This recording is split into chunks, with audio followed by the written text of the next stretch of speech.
Today, I want to cover one of my favorite topics, how to discover your soul's purpose, even if you're feeling lost. I've written about this and spoke about this and taught about this for like a decade now, and apparently I'm just going to keep talking about it. I've written books about it. That's a great process if you want to go grab that in my link.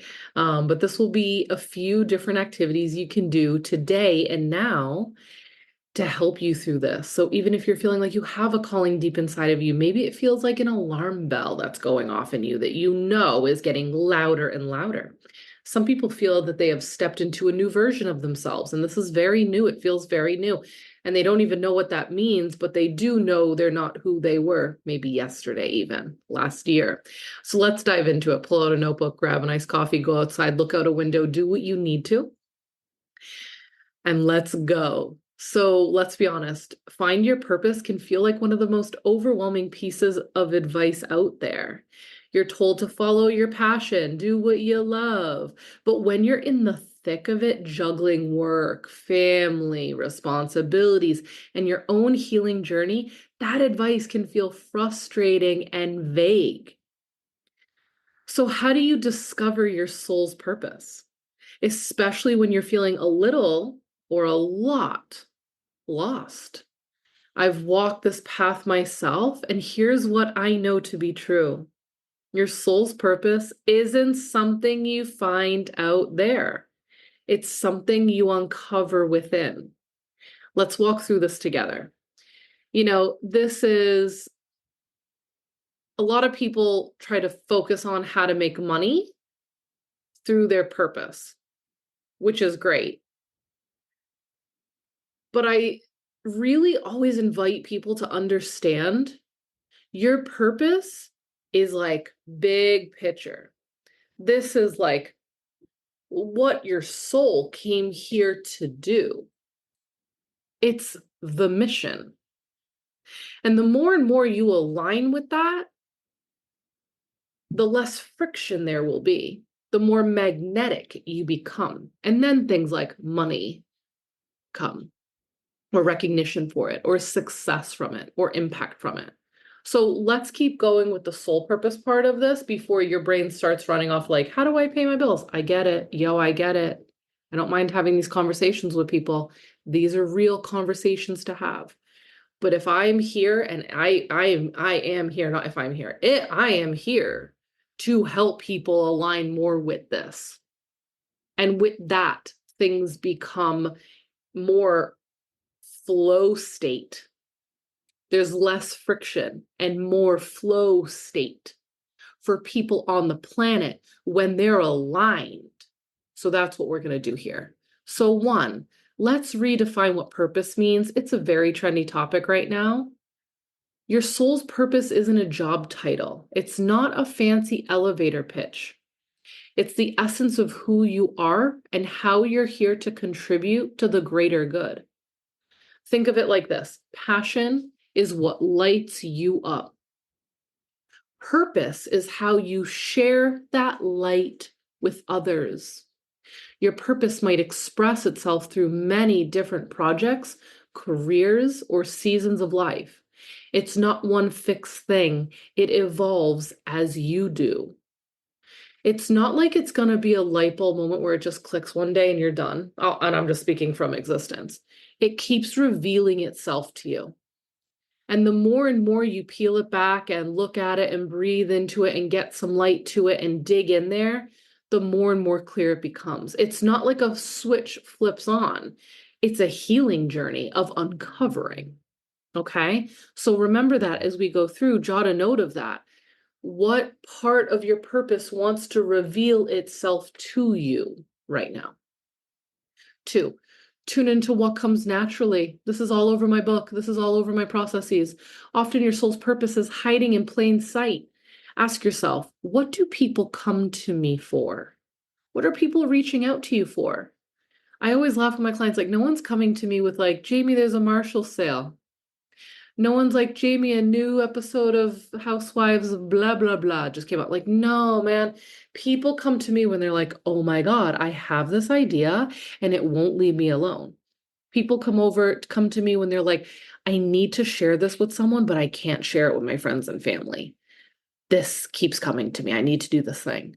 Jayme, I have this overwhelming sensation to quit this and start this. That's what people come to me for.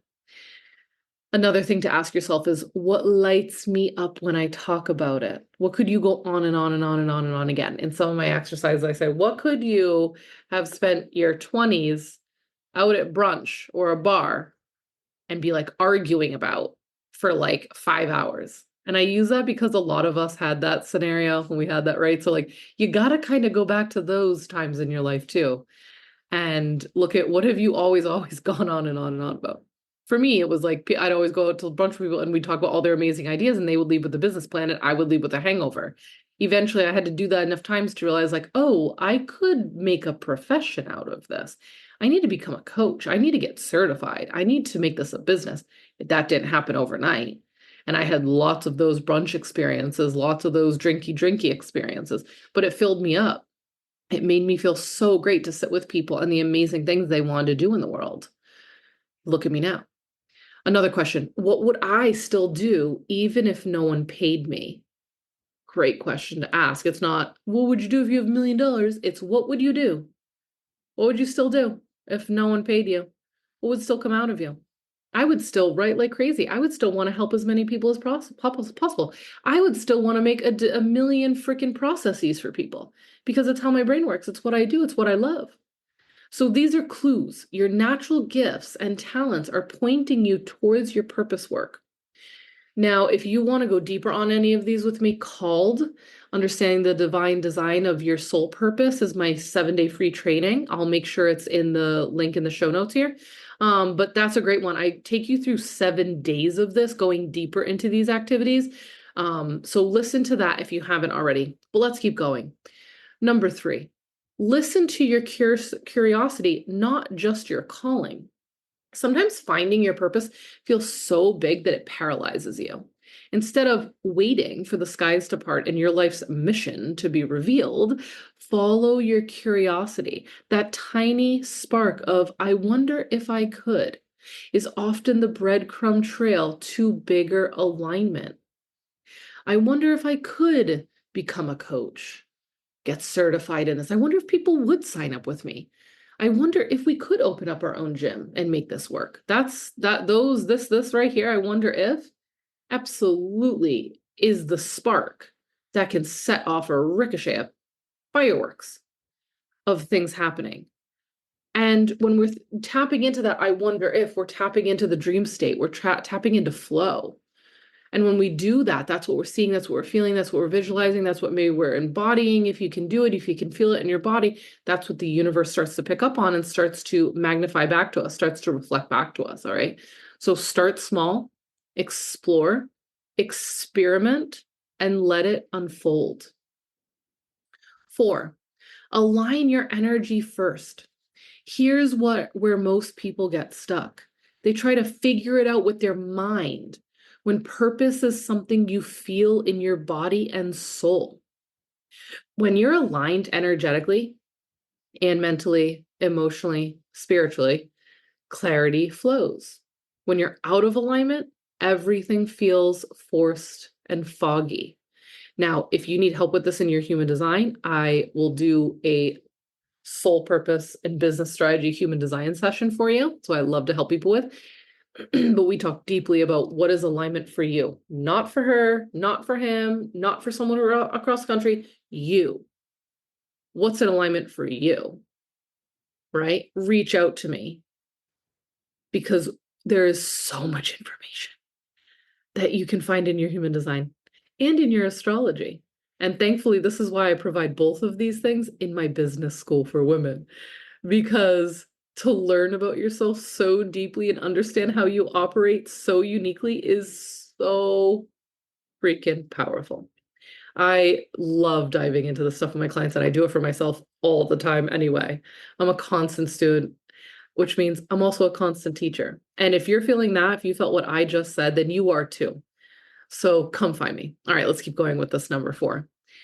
Take time to clear your energy, reconnect to your body, and get grounded. This could look like meditation or breath work, walking in nature, journaling your desires and blocks, This could also look like checking your human design or astrology charts for insights. See, look at me. I was already ahead of the game right there. 5, serve where you're planted. This is a big one. You don't have to have it all figured out to be of service. And looking back over the years, I can literally, like, by year, look back and see where I was on a worthiness level, on a visibility level. How much was I willing to be seen in these things? On a growth level, on a maturity level. Like, man, this is just a process. It's just like I said, like a peeling back of layers, right? So start where you are. Use what you have. Help who you can. Sometimes your purpose is revealed through the doing. By showing up and experimenting and being of service, you'll naturally be guided toward what feels most aligned. And you have to follow that trail to get to the next step, right? You have to take that step on a path to get to the next step. So, serving where you're planted with what you have and the tools at your disposal and your awareness now will naturally attract people at a frequency that need where you are now. So, it's not always the long game and something that's very far away that you want to try to get to. And when you get to that level, then you'll be successful. No, work where you are now. You are needed now. You can help now. Yeah, it's great to have the vision. It's phenomenal to be clear about the mission, but we need you like today. 6, trust the season you're in. You know, I love to talk about this. I use seasonal strategy reports and I do entire seasonal strategy mapping with all of my private clients. And really anyone who comes onto my group classes as well. Anyone who's ready for that, we do it. Trust the season you're in. This is so important. Everyone has a different season. People feel different in different seasons. You have things that you like to do in one season versus what another person likes to do in their season. Let me break that down for you. Like, some people like to launch in the fall, and some people like to launch in the spring. Some people like to rest in the winter, and some people like to rest in the summer. We got to get clear about where you're in. So your soul's purpose unfolds in layers. These are seasons. There are seasons of planting and growing and harvesting and resting. If you're in a season of feeling lost, that's okay. You're not off track. You're incubating. Give yourself grace. Trust that clarity is coming. If you're in a season of powwow energy and you are just bumping, then put on your blinders and put up some boundaries and let that shit flow. Because guess what, honey? The next season, it may not be like that. You know what I mean? So if you're feeling really fired up at a certain time right now, in a certain time of the year, go with it. I would say, as your coach, go back through the years and go, is it always like this in spring? Have you always wanted to take fall off? Are you always just super tired and want to be creative and no one to see you in the winter? That's fine. That's fine. Let it be. Okay, so we need to get clear about that. Map all that out. And if you want to go deeper mapping that out, come find me. So your purpose is already within you. Discovering your soul's purpose isn't about becoming something new. It's about remembering who you've always been. I'll remind you over and over again, do my Earth classroom activity. It's in the book. It's also in the school. Earth classrooms, we open up about this. You are here to experience specific things that help you become the expertise in what you're here to share. Everyone's life is different. And sometimes we're in similar Earth classrooms, that's fine, but you have your own unique combination of that school. So what does that mean for you, right? And really looking at that, I love when I go deeper on a healing session with clients and we start to look up their Earth classrooms and they start to make the connection between what they've actually had to experience and how it helps them move forward in purpose. Nothing is a mistake. Nothing is random. Doesn't make it any less easy. Doesn't make it, it's so hard. I was gonna say it's something about not being hard. It's so fucking hard. Life is really challenging, but it's also so sweet and so rewarding. And purpose will really illuminate that desire and destruction level on planet Earth, right? You will be pushed further and harder than you've ever been in your life when you align with your purpose. And that's very different than what you hear, like, oh, align with your purpose and everything flows. The fuck it does. Nah, baby, you just entered another contract, a soul contract of being conscious on the planet and aligned with purpose. Oh, buckle up, bitch. It's so awesome. I'll let you know that, but I'm also going to say it's really challenging. I call it often with my clients one of the most advanced healing journeys there is on the planet. So look, your purpose, it's less about finding out and more about allowing yourself to feel what's good, allowing yourself to evolve, allowing yourself to trust the path, even when it's not clear, allowing your unique abilities to come through, allowing your unique self and your unique vibrations to come up. These are all like really cute signs, but to do this, to embody this, to do this is very scary. This is why I do healing journeys with my clients alongside and as much as I'm doing business journeys. This summer, I'm coming out with my own healing journey for entrepreneurs specifically. I'm not talking about it just yet. I'm just dropping some seeds here and there about it. I won't be sharing about it for a few more weeks, but oh baby, is it going to be fun. So you're already on purpose simply by being you. What people come to you for and how you show up energetically in the world is already on purpose for you. So keep walking, keep listening, keep aligning and listening to that version of you that really wants to come through as it bit by bit, percent by percent shows up more fully as you until you are just embodied in that person. And then guess what? You realize there's this whole other life ahead of you and all these other versions ahead of you, and you just keep evolving and growing.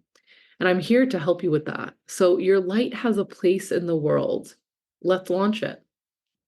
If you want to go deeper into this, like I said, I have my book. It's the Launch Your Light Guidebook. You can go in my links and find it. I'll probably put it at the bottom of this episode as well, called 7-Day Journey. It's free, 7 days, 7-minute videos. So helpful, mind blowing. I got such great feedback doing that. Recorded that last summer, so it's still very fresh, very gorgeous. But also the idea incubator. If you've got something stuck inside of you, check out the idea incubator. Helps you go from idea to reality, from concept to creation, right? From seed to harvest. It gets you out of where most people are blocked on it and taking it to the next level.